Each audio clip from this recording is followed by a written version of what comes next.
Professor, o ouvinte reeducando da penitenciária do Estado responde: a transmissão de uma mensagem através do médium poderá ser por psicofonia, psicografia ou incorporação. Psicofonia consiste no espírito fazer uso do fluido animal do médium e, através deste, transmite a mensagem para o espírito do médium, que as recebe e transmite pela voz. Psicografia é também uma transmissão do fluido animal que o espírito faz uso e o médium, usando papel e lápis, escreve a mensagem que o espírito transmite. O médium fica num estado de sonolência, obedecendo àquilo que o espírito transmite. Incorporação. Já quase extinto, esse processo, por força da evolução, consiste em o espírito incorporar-se ao médium, dominando quase todo o seu invólucro material. O médium perde a noção dos sentidos. Eu gostaria de acentuar alguns aspectos da resposta, mostrando que não é bem assim como ele nos expõe aqui. Quando se fala de psicofonia, nós estamos falando precisamente de incorporação. Quer dizer, não são dois fenômenos distintos. A psicofonia é a própria incorporação. E, portanto, este fenômeno de incorporação não está extinto em virtude do processo de evolução, não está se extinguindo, absolutamente. É um dos fenômenos mais reais, mais constantes, particularmente aqui no Brasil, em nosso meio espírita.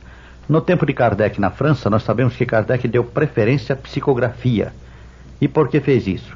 Porque a psicografia, segundo ele mesmo explicava, era mais capaz de permanência. A mensagem podia ser depois estudada, analisada, uma vez que estava escrita, psicografada. Mas isto durante, naturalmente, todo o seu período de pesquisa, porque Kardec fundou o Espiritismo através da pesquisa. Então, o documentário das mensagens psicográficas era, como foi realmente, de grande importância para o Espiritismo.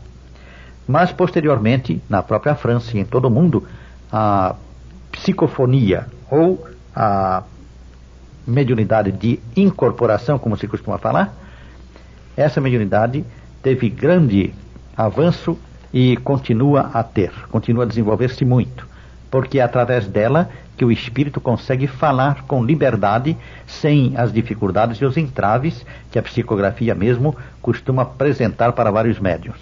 E também porque a mediunidade de psicofonia é mais acessível a maior número de médiuns. Assim, eu queria esclarecer que psicofonia e incorporação são dois nomes de um mesmo fenômeno.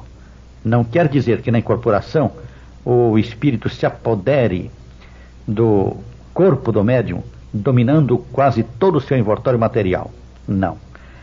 O fenômeno é o mesmo. O espírito se aproxima do médium, emite o fluido, não animal, mas o fluido do seu perispírito, o fluido do seu corpo espiritual. Emite este fluido em direção ao médium e envolve nesse fluido.